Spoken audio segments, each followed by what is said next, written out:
قوم عاد ایک ایسی قوم گزری ہے جس کی ہلاکت اور تباہی کا واقعہ قرآن کریم میں بھی آتا ہے۔ اتنے طاقتور لوگ تھے کہ 40 سے 60 ہاتھ دراز ان کے قد تھے، 800 سے 900 سال تک کی عمریں، نہ بوڑھے ہوتے، نہ بیمار پڑتے، نہ دانت ٹوٹتے، نہ نظر کمزور ہوتی، صحت مند و تندرست و توانا رہتے، سوائے موت کے صرف انہیں موت آتی۔ اللہ نے ہود علیہ السلام کو ان کی طرف بھیجا، اللہ کا پیغام دیا، اللہ کا ڈر سنایا، تو کہنے لگے کہ ہود، ہمارے خداؤں نے تیری عقل خراب کر دی ہے جو تو ہمیں اپنے ایک رب کی طرف بلاتا ہے، بھلا ہم تیری باتوں میں آ کر اپنے باپ داداؤں کا چال چلن چھوڑ دیں، ہم بتوں کی پرستش کرنا چھوڑ دیں؟ اگر ہم تیری بات مان لیں ہم تو بھوکے مر جائیں گے، جا جا کے اپنا کام کر، ہمیں نہ ٹوک۔ انہوں نے ہر طرح کی نافرمانی کی۔ اور قرآن کریم میں آتا ہے کہ پھر قوم عاد نے بلا وجہ زمین میں سرکشی شروع کر دی، کہنے لگے بھلا ہم سے زیادہ زوراور کون؟ کیا وہ نہیں جانتے کہ جس نے انہیں بنایا ہے وہ سب سے زیادہ زوراور ہے؟ اور وہ آخر تک ہماری آیتوں کو جھٹلاتے رہے۔ اور پھر جب قوم عاد نے اپنے ظلم، شرک، گناہوں سے اللہ کی ذات کو للکارا تو کہنے لگے بھلا ہم سے زیادہ طاقتور کون؟ لے آؤ جس سے تم ہمیں ڈراتے ہو۔ تو اللہ نے عذاب نازل کیا، قحط اتر آیا، اس قدر شدت کی بھوک لگی کہ سب کچھ کھا گئے، مال، مویشی، غلہ سب ختم کر دیا لیکن بھوک نہ مٹی۔ حرام پہ اتر آئے، سانپ، کتے، بلیاں کھا گئے لیکن بھوک نہ مٹی۔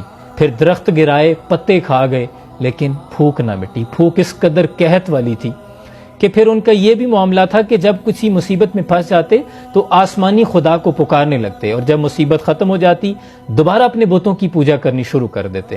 پھر انہوں نے بیت اللہ کی طرف ایک وفد بھیجا کہ اپنے رب سے کہو کہ ہم پہ رحم نازل کرے۔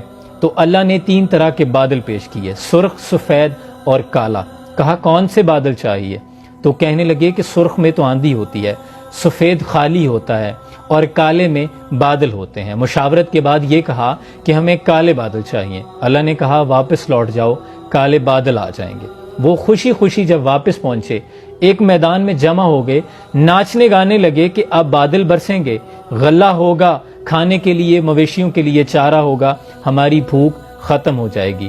لیکن آج وہ دن تھا کہ اللہ نے فرمایا کہ یہ وہ عذاب ہے جس کا تم ہود علیہ السلام سے کہتے تھے، اور وہ دن آن پہنچا جس کو تم للکارتے تھے۔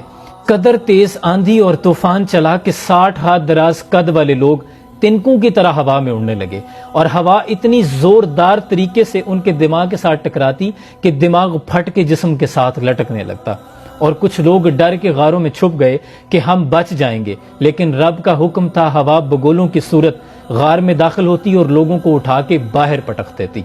اور اللہ نے فرمایا فَهَلْ تَرَى لَهُم مِّن بَاقِيَةٍ، کیا کوئی باقی بچا ہے؟ اللہ نے اس قوم کو تباہ کر کے بتا دیا کہ جو قومیں اپنے رسول و نبیوں کی نافرمانی کرتے ہیں، اللہ کے حکم کی نافرمانی کرتے ہیں، تو پھر اللہ ایسے ایسے عذاب نازل کرتا ہے کہ ان کا گمان بھی نہ ہو۔ کون سی ایسی برائی ہے، وہ کون سا ایسا گناہ ہے جو آج ہم نہیں کر رہے؟ قوم عاد میں جو برائیاں موجود تھی کیا ہمیں نہیں موجود؟ کیا آج ہم اپنے گناہوں سے رب کو نہیں للکار رہے؟ ابھی بھی وقت ہے کہ توبہ کر لیں۔ ہمارے ہاں کون سی برائی ہے جو نہیں ہو رہی؟ جنسی زیادتیوں کے واقعات ہیں، ملاوٹ ہے، جھوٹ ہے، دھوکہ ہے، نفسا نفسی کا عالم ہے، ہر کوئی مال جمع کرنے میں لگا ہوا ہے۔ ہم اللہ اور رسول کی نافرمانی نہیں کر رہے۔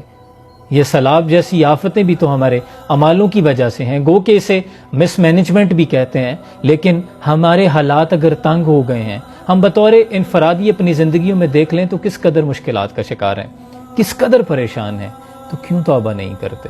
ابھی بھی وقت ہے کہ اللہ کی پکڑ سے ڈریں، ورنہ وہ دن آنے والا ہے فَمَن يَعْمَلْ مِثْقَالَ ذَرَّةٍ خَيْرًا يَرَهُ وَمَن يَعْمَلْ مِثْقَالَ ذَرَّةٍ شَرًّا يَرَهُ، کہ کوئی عمل رائی کے دانے کے برابر بھی ہوگا اللہ لاموجود کرے گا۔ اس دن سے ڈریں جب اعمال ناموں کے دفتر کھولے جائیں گے۔ اللہ کریم ہمیں عمل کی توفیق عطا فرمائے، عمل صالحہ کرنے کی توفیق عطا فرمائے۔ سلام پہنچائے۔